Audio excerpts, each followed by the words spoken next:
Oh, sweet Jesus, I've ended up in the distortion world.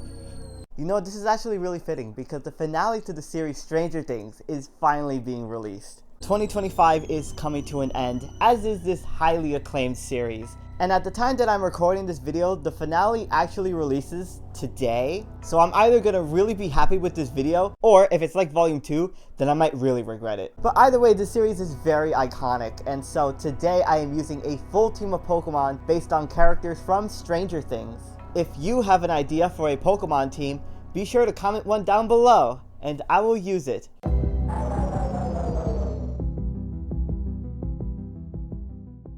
Really quick, I just want to say also, I would have absolutely included Vecna on this team, and I would have made him Tangrowth, because I think that that's really funny. Unfortunately, Tangrowth is not in Scarlet and Violet, and I couldn't find a Pokemon as snatched as he was. Let's start with 11. She was the easiest character to come up with a Pokemon for, considering that she has psychic powers, and she was also experimented on in a lab. Her origins exactly mimic that of Mewtwo. The next character I wanted to include was Will Byers. Now, when it came to finding a Pokemon for Will, I had 3 pieces of criteria that I needed to fulfill. 1, it needed to be another Psychic type Pokemon, considering that he uses Psychic abilities in Season 5. 2, it needed to be a Pokemon that had access to the move Future Sight, which could mimic True Sight that he has access to. And 3rd, I needed a Pokemon with a bowl cut. Now, believe it or not, there is a Pokemon that fulfills all 3 criteria, and that's Uxie. I know Will doesn't have a bowl cut in Season 5 now, but he had it for the longest time and people poked fun at it, so I had to include it anyway. Also, Uxie can be found in the Distortion world. Hi! I don't like girls. Now, the next character that I included was Dustin. One of the biggest traits about Dustin is that he wears a cap, and Pikachu also wears a cap. So it's perfect. The next character that I included on this team is Max. Now, Max is a character that wasn't released in the beginning of the series. She made her first debut appearance in Season 2, but still ended up playing a significant role throughout the series, and she is a character that I do resonate with. There really isn't any Pokemon that's themed around skateboarding. The Pokemon that I ended up choosing for her was Meloetta, specifically Pirouette form Meloetta, because I think that out of every Pokemon, it is for sure the most tomboyish. It also has a musical note aesthetic, which is very fitting for Max specifically, considering the song Running Up That Hill was what allowed her to be saved from Vecna. Speaking of characters that I resonate with though, another character that I included on this team is Robin. You already know that I had to include some lesbian representation on this team. Now, Robin was really difficult to come up with a Pokemon for, actually, considering there's not really any lesbian Pokemon. There was stuff that I considered for her. She works at a place called Scoops Ahoy, which has this sailor aesthetic with everybody's uniforms and everything. So I definitely kept that in mind. I wanted a Pokemon that is kind of associated with that. And so the Pokemon that I ended up choosing that I thought kind of really matched her appearance as well as the fact that she works there is Floatzel. There really wasn't a lot that I could choose from, but I really wanted to include Robin on this team because she's my absolute favorite. Now, there's a lot of characters in this series, so the final team slot is definitely very competitive. Now, unfortunately, I didn't include Lucas. Lucas was very hard to come up with a Pokemon for, considering that one of the biggest traits about him is that he has this slingshot that he uses, and there aren't really any Pokemon that have that slingshot kind of weaponry. I guess Dragapult does, but Dragapult is a Pokemon that kind of fires its own children. And that's really funny to imagine Lucas as, but that is not fitting. I also didn't include Hopper or Steve or Mike, but I don't really care about Mike. No, the last character that I included on this team is a Demogorgon. Come on, how could I not? Its design is so iconic. It's basically the pyramid head of this series. That being said, finding a Pokemon for something as monstrous and as horrifying as a Demogorgon was very difficult. One of the traits of the Demogorgon is that it has this like mouth that's kind of like a flower. But the closest Pokemon that has that is Vileplume. And if you think a Pokemon as cute as Vileplume mimics something like this, you're very mistaken. I did end up finding a Pokemon that works pretty well for a Demogorgon. Hydreigon is a Pokemon that is also very monstrous in nature. It's not exactly bipedal or human-like. However, it does have frills around its head that kind of mimic the Demogorgon's flowery mouth. So I thought it was like the best possible fit that I could find for the Demogorgon. So that is the team of Pokemon that I am using for this Stranger Things team. Let me know what you think. Also, if you could think of a way to get me out of the distortion world, that would be really nice. I would really appreciate that too.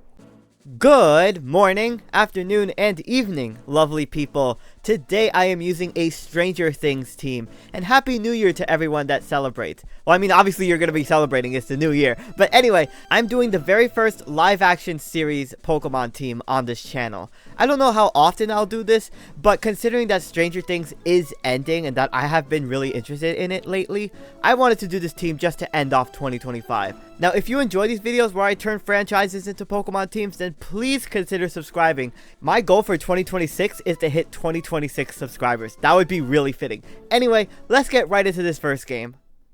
Okay, so I have two interesting games to showcase as always, and my opponent is going to lead with Glimmora, a most original lead Pokemon ever. Now, this Floatzel for Robin is a bit of an anti-lead Floatzel because I could go for the taunt, and that could stop the Glimmora for going for any status moves, and I prevent the Stealth Rock from happening, so that is great. They're forced to switch out. I'm going to go for the Liquidation. Crawdon is such a threat into my team. Now, the set that I'm running on Robin is a Taunt, Liquidation, Aqua Jet, and Ice Spinner set with the Focus Sash to ensure that I always tank one hit on full HP. Because Floatzel is fast, I could get off a taunt versus any Pokemon that wants to lead and set up entry hazards, and it's really interesting because no one really expects a taunt lead Floatzel. I didn't really think of like a really amazing Pokemon for Robin either. Like, I kind of considered Pelipper, but that's just mean. That is just awful. So I mean, there really isn't any Pokemon that have like a Sailor like kind of aesthetic or anything.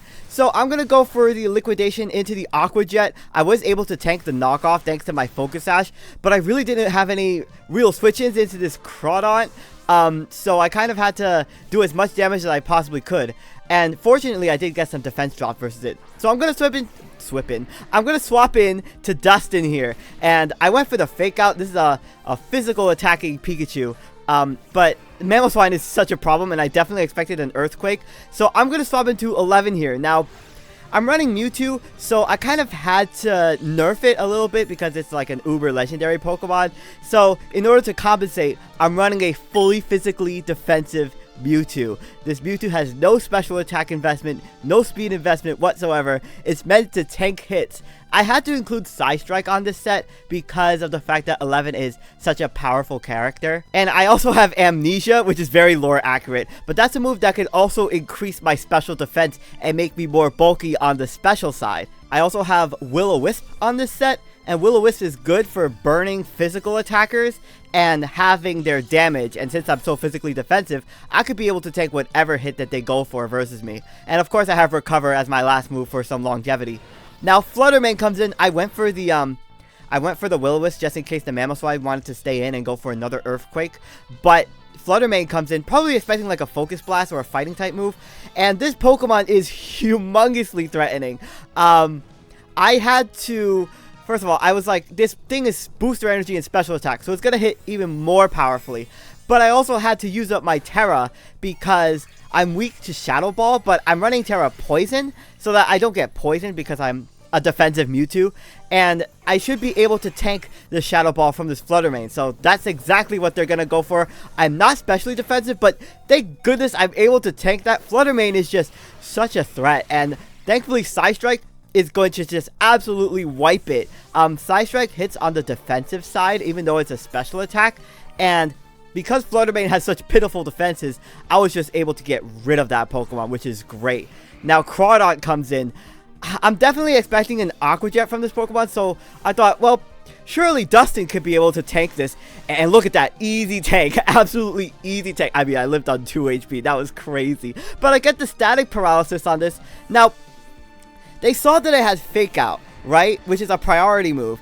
And so I went for the knockoff, anticipating Mamoswine to want to come in next, and that's great because I go for the knockoff. I knock off its Assault Vest, and then I hit it with the upper hand, and I get the upper hand KO, talk to the hand. Now, to explain upper hand is a move that only works if the opponent is going for a priority move. I anticipated the Mamoswine was going to go for an Ice Shard, but I had upper hand, which hit Mamoswine super effectively, and just took it out. It also only works if the opponent goes for a priority move, so it's a big risk. Now, like I mentioned, this is a fully physically attacking Pikachu with knockoff, wild charge, fake out, and upper hand. The interesting thing about specifically the Cap Pikachus is that they're an event exclusive Pikachus, so that means that you can't get Volt Tackle on them. So I had to run Wild Charge on that. So I take myself out with the Wild Charge recoil, but Glimmora ends up going for the Mortal Spin, which I thought was pretty interesting. Now, the sucky thing about running a defensive Mewtwo is that Mewtwo is normally really fast. But since I'm so defensive, this Glimmora, if it's max speed, even though it has a base 86 speed stat and Mewtwo is, I believe, base 130, it's gonna outspeed me if it's max speed. So I'm kind of worried about this Pokemon having, I'm worried about it having Earth Power, but I went for the Recover anyway. They went for the Spiky Shield, so I thought maybe they're gonna set up the Stealth Rocks, which I wanted to avoid with Robin in the beginning, but now they're gonna be able to set up the Stealth Rocks, which isn't too bad at the very least. I mean, obviously getting whittled down by rocks is always annoying, but at the very least I do threaten this Glimmora. But I also thought, you know, I could also set up on this thing with my Demogorgon, considering that I saw 3 out of its 4 moves, and the last move that they revealed is Toxic Spikes. So they really can't threaten my Hydreigon, and that's great because as they go for the Spiky Shield, I'm going to be able to set up a free Nasty Plot. This is a specially offensive Hydreigon, and now I'm going to double my special attack. Now, this is a really interesting set that I have for the Demogorgon. This has Dark Pulse, Nasty Plot, Rest, and Belch. Now, the idea with Belch is that it only works if you consume a berry. So I have Rest with the Chesto Berry so that I could recover my HP up all the way up to full, and then I could go for the Terra Poison Belch, which hits fairy types, which normally really threaten Hydreigon. I thought to put Rest on this set just because the Demogorgons, they can regenerate, so I had to have some kind of recovery on this Hydreigon. Unfortunately, Roost isn't, well, Hydreigon normally gets access to Roost, which is a recovery move, but it doesn't get access to that in this game. So I thought, I'm looking like I'm in a great position. Archaludon comes in. This thing doesn't really have good special defense at all, so I was like, I should be able to KO this with a +2 Dark Pulse easily. But freaking Archaludon just lives. How on earth did it live that hit? Oh my gosh. And they're gonna finish me off with the Dragon Pulse. I was really thinking that I was looking like a Season 1 Demogorgon, but now I'm really looking like a Season 5 Demogorgon. So, I'm gonna bring in Max. Now, I had to go for Relic Song on this set because I really think that she matches the, I really think that she matches the Pirouette form more. So any opportunity that I had to set up the Relic Song, I took it immediately. So Archaludon is going to get taken out by the Relic Song. That is going to change me into the Pirouette form. That's a really big flaw to Meloetta, by the way. If you face off against a Ghost type, you can never change forms into this form. So I'm going to take some poison damage, and this is a just physically offensive Meloetta. This has Relic Song, Close Combat with the White Herb. Normally when you use Close Combat, you drop your defenses, but White Herb is an item that helps recover your stat drops. So I could use up my White Herb and not have to suffer from the defense drops. And that also works in conjunction with Acrobatics, which doubles in base power if I don't have an item. Now, I also have Play Rough on the set, so I thought that's really good. Gallade comes in. This thing is looking like I could sweep in the endgame with this Meloetta, but I freaking miss Play Rough. Are you serious? Like, I had the worst luck, but I get crit, by the way. I got the worst luck possible with this Meloetta. I just kept missing a 90% accurate Play Rough on like everything in the battles that I did. Oh my gosh. So I'm forced to swap into my Mewtwo, and the thing is that I know this Gallade has Psycho Cut, and boosted by Sharpness, it's gonna hit for really powerful damage, and thank goodness I just take it on 8 HP. Oh my gosh, the physically defensive Mewtwo, it didn't even take out the Gallade with the Side Strike, by the way, but thank goodness my defense investment allowed me to KO this Gallade, because I was also worried about it having Night Slash, which could also hit my Uxie, my Will Byers in the back for super effective damage, and they could just Aqua Jet me with the Crawdon in the back. Now, here's the situation. I have my Mewtwo. My Mewtwo cannot do anything to this Crawdon because they're paralyzed. I can't go for the Will-O-Wisp and burn them, and because they're a dark type, I can't go for the Side Strike because they're going to be completely immune to that, right? So I also did not want to switch into my Uxie. I tanked that Aqua Jet somehow. I don't want to switch hard into my Uxie because of the fact that I'm a Psychic type. And if this Crawdaunt goes for knockoff at any point, that's going to just absolutely eviscerate my Uxie. And then I'm going to lose because 11 can't do anything to this Crawdaunt. So I kind of had to stay in and sacrifice myself so that Will Byers can come in safely. And I have an Assault Vest on this, so they're going to go for the Aqua Jet. It still does a lot of damage because Crawdaunt has adaptability. And I'm going to go for the Kiss and take out the Crawdaunt. That is how Season 5 is. That is the finale of Stranger Things. Will Byers is going to finish things off with a Kiss. You heard it from me first. That would be crazy if that happened. But I put that on that set just for a little fun. But anyway, that's the end of that first game. Really happy to showcase all of my Pokemon that I use. And of course, that is going to lead into game number 2. Now, if you're enjoying this video, please consider hitting the like button. And if you're coming to this video after seeing the finale, please let me know how that went. Obviously put spoilers, of course, but it would be really funny if I predicted some things that happened throughout this series. I don't know, maybe Dustin... No, I can't say that. I can't say any of the characters are going to die or anything. I hope that doesn't happen. But anyway, let's get into the second game. So this time, my opponent is going to lead off with Bronzong. This is another Pokemon that can set up entry hazards like Stealth Rock. So I thought, you know, I always led Robin. She is always going to be taunting the opponents. So going for the taunt, fully anticipating that this Bronzong would go for the Stealth Rocks, but they go for the Future Sight. So I was like, okay, well, this thing has True Sight clearly. They're gonna swap out though. Probably Future Sight might be their only offensive move. But as a Jolteon comes in, I get a nasty critical hit and a defense drop to boot. So I thought, well, this is fine. I could go for the Aqua Jet and finish that off. But they swap it to the Whimsicott. Now, the unfortunate thing about the Whimsicott is that it's Rocky Helmet, so I take some Rocky Helmet chip, and then I take the Future Sight from the Bronzong, but thankfully I just am able to tank the combination of Future Sight and the Rocky Helmet, even though I had a Focus Sash. So this turn I went for the taunt on the Whimsicott. Whimsicott is normally very, very annoying with its substitute Leech Seed set, or like Encore, or just anything along those lines. So in case they went for like a Giga Drain or something, I wanted to go for the taunt and stop that from happening. They do reveal Leech Seed at the very least. So now I'm going to swap in Will Byers. This is an Assault Vest Uxie, and it's an offensive set too. So of course I had to have Future Sight like I explained, and I have both Mystical Power and Charge Beam to boost my special attack. Mystical Power is also just a very fitting move. And the last move I have on this is Draining Kiss, you know, for the Byler fans, but also because of the fact that I needed recovery on this set, and if I get a lot of special attack boosts, then I could go for the Terra Fairy Draining Kiss, and that would do a lot of damage and also recover up a lot of my HP. Uxie is also just a very bulky Pokemon, so having an Assault Vest to further boost my special defense while also boosting my special attack with my moves like Mystical Power is really good for the set. So the Whimsicott is going to reveal Endeavor, which I wasn't expecting on this set, especially like a Rocky Helmet defensive Whimsicott, but 2 Mystical Powers is going to be enough to take out the Whimsicott. The good thing about Mystical Power is that it always guarantees a special attack boost, right? Unlike Charge Beam, which only has like a 70% chance to give a special attack boost. So I'm going to swap into my Mewtwo here. Unfortunately, I get smacked in the face by a knockoff and lose my leftovers, so that sucks. But I was able to tank that at the very least. It does less than half, and that means that I could recover up my HP. I would be able to tank the knockoff on the next turn anyway, because knockoff gets doubled in base power if I have an item, so I wouldn't get doubled in base power. So I'm going to bring in my Pikachu on the Stealth Rock. So unfortunately the Bronzong does set up the Stealth Rocks, but I do have a very powerful knockoff of my own that I could go for. Bronzong is very defensive though, so it does tank that. I knock off the Shell Bell, which is a really interesting item for this to have, considering that it has Future Sight. But a Wild Charge is going to be enough to finish off the Giant Bell. So good job, Dustin. That's going to happen in the finale. Dustin is going to take out a giant ass bell or something. I don't know. But Jolteon is going to come in.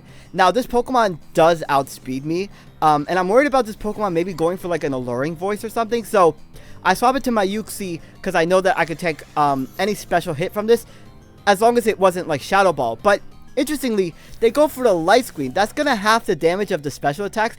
That Future Sight for the Bronzong did nothing. And then I take the Volt Switch afterwards. Oh my gosh, this Uxie is just so tanky. Although that Jolteon might be more of an like a bulkier set. And as the Blastoise comes in, I'm really worried about this Pokemon setting up like a Shell Smash and being like a sweeping Blastoise.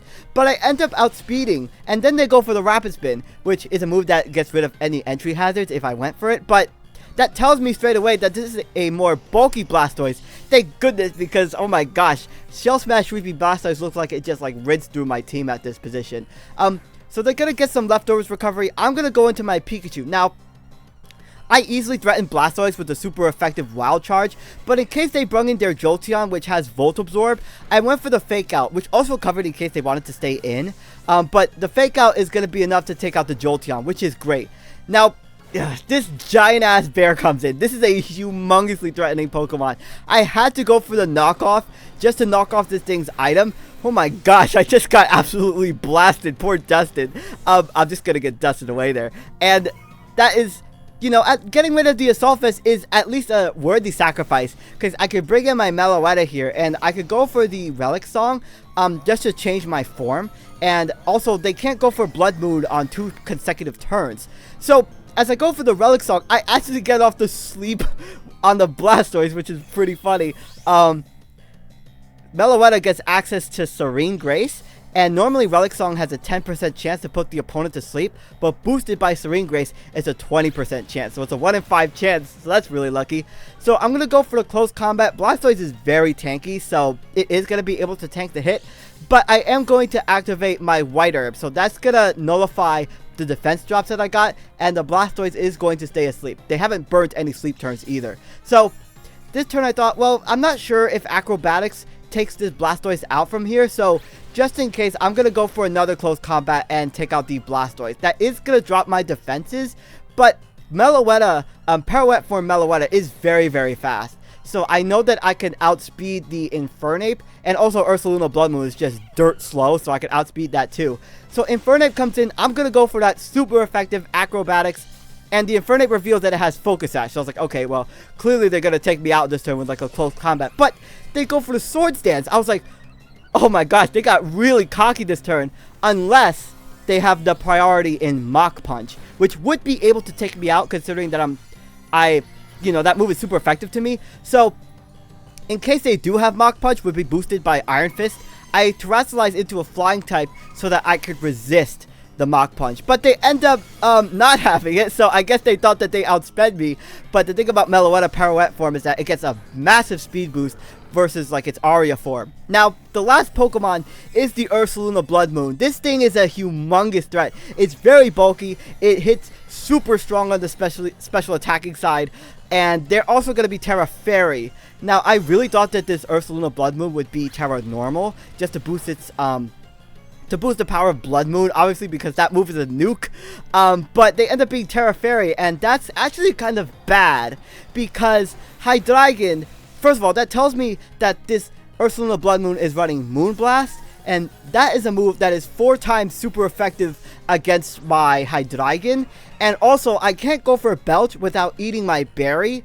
I can't go for the Poison type move, and I used up my Terra already, so I'm gonna get wiped away from this thing. So my last hope is 11. Now, I could actually reveal Amnesia. I could actually use Amnesia on this set. So Amnesia is going to double my special attack. They used Blood Moon on the previous turn, so now they had to use Moonblast, and I'm going to continuously boost my special defense as much as I possibly can.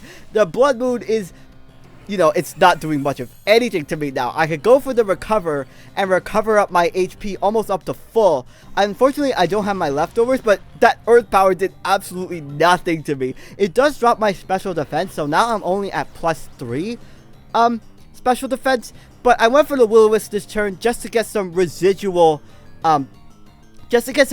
damage on this thing, because Ursaluna Blood Moon is very bulky on the defensive side, so I wasn't sure how much Side Strike would be doing considering that I don't have a lot of special attack investment.